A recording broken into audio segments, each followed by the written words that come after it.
rencontrés, élus, responsables sociaux, économiques, associatifs, et vous tous qui incarnez Dijon et faites vivre notre belle et grande cité.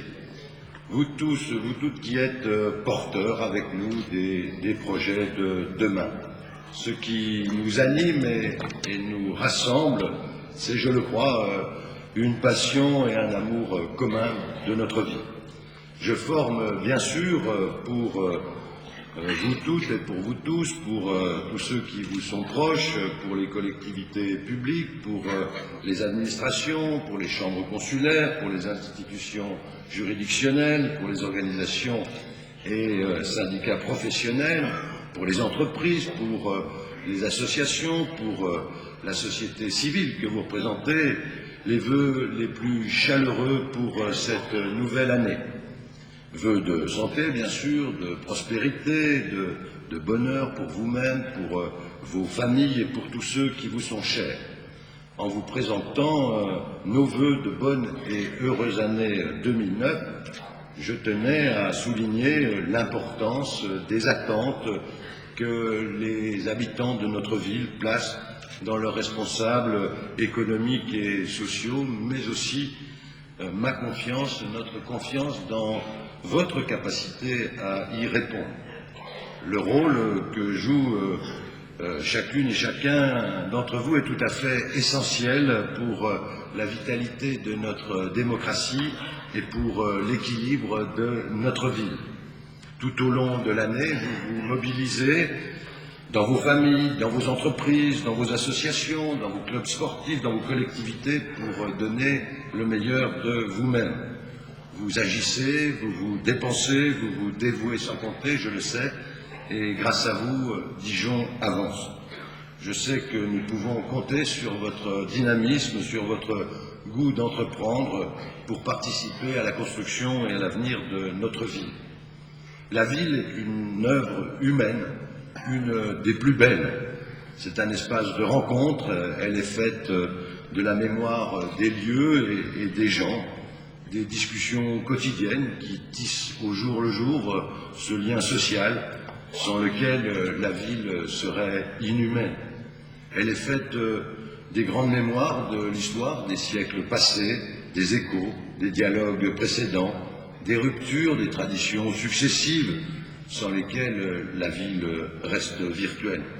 Elle porte en elle-même d'ailleurs la trace des vies des habitants qui l'ont construite, que nous avons le souci de conserver comme un capital précieux. Ma vision de la ville, notre vision de la ville, après 8 ans de mandat, s'est affinée. Mais j'ai toujours le même sentiment profond que ce qui compte d'abord, bien sûr, dans les villes, ce sont les gens qui y vivent, pour lesquels et aux côtés desquels nous nous battons pour résister à l'exclusion de certains d'entre eux et pour veiller à créer les conditions d'une égalité des chances maximale. Ce soir, mais ce n'est pas la première fois, notre pensée va vers les salariés, comme vous pouvez le voir, d'Amoramaille et de leurs familles, pour lesquels la fermeture du site historique de Dijon est un drame humain et social. Nous voulons leur exprimer notre total soutien et notre entière solidarité. Je veux leur redire que tous ensemble, élus, forces vives, acteurs économiques, nous n'aurons de cesse de nous mobiliser. C'est pour eux que nous avons le devoir d'agir résolument, car l'enjeu, c'est évidemment l'emploi, et la pire des solutions serait de ne rien faire. C'est maintenant que nous devons porter un effort décisif pour gagner ensemble cette bataille majeure pour l'avenir de notre pays et de nos enfants. En République, quand il s'agit de l'intérêt national, il ne saurait y avoir ni vainqueur ni vaincu. Nous devons maintenant nous rassembler et chacun à sa place doit agir en responsabilité. Remontée du chômage, affaissement du marché de l'immobilier, tension accrue sur le pouvoir d'achat, menace de récession, nous n'aurons guère de motifs au plan national, ni au plan international, malheureusement, de nous réjouir dans les mois qui viennent. Raison de plus pour que chacun agisse à son niveau pour enrayer la spirale dépressive. Alors je vais vous parler un peu de Dijon. et de l'agglomération, bien sûr. En 2009, c'est près de 140 millions d'euros que nous allons investir sur Dijon et le Grand Dijon. Je veux redire, Monsieur le Préfet, ma disponibilité pour nous inscrire dans le plan de relance du gouvernement pour accompagner, aider les entreprises à surmonter la crise qui frappe notre pays.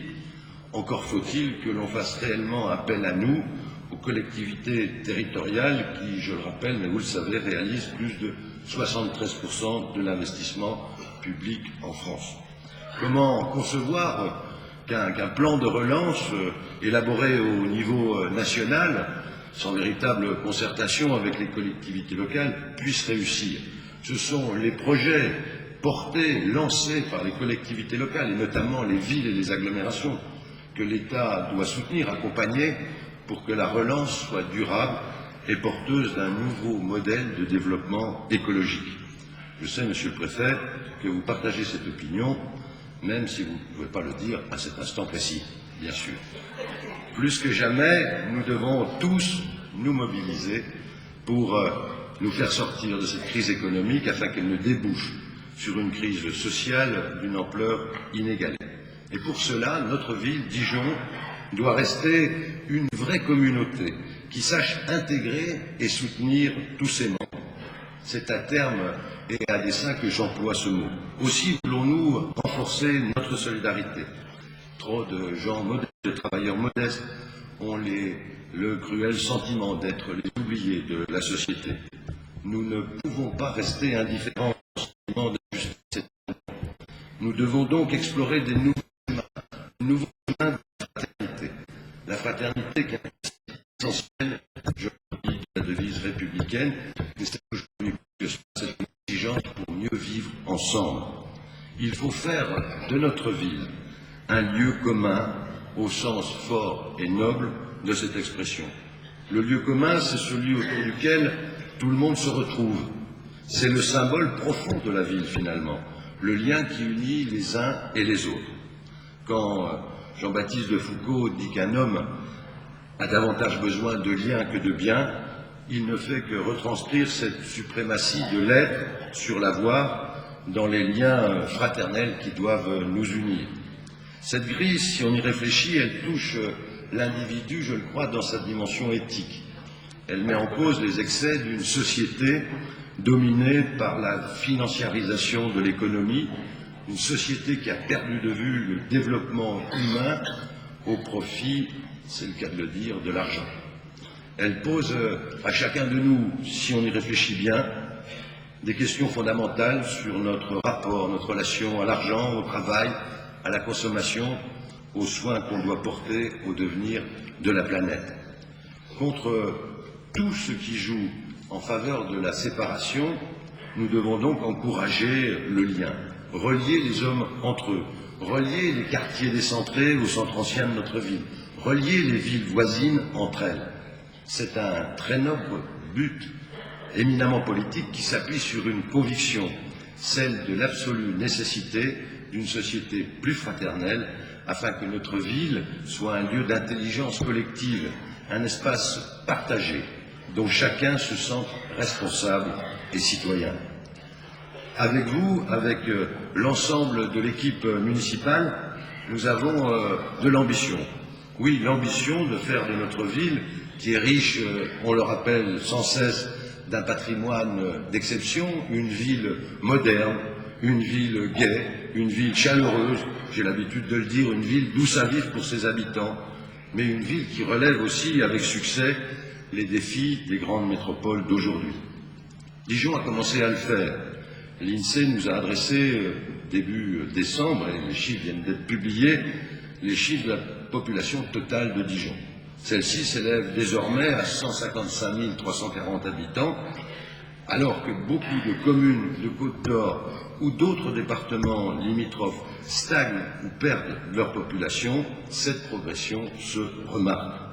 Notre centre-ville existe, il ne se vide pas, et en plaçant le développement de Dijon sous le signe de la qualité de vie, en milieu urbain, qualité de vie signifie qualité de la vie, bien sûr, nous avons évité cette fuite vers les communes limitrophes que nous avons connues naguère et qui frappe encore de nombreuses villes françaises.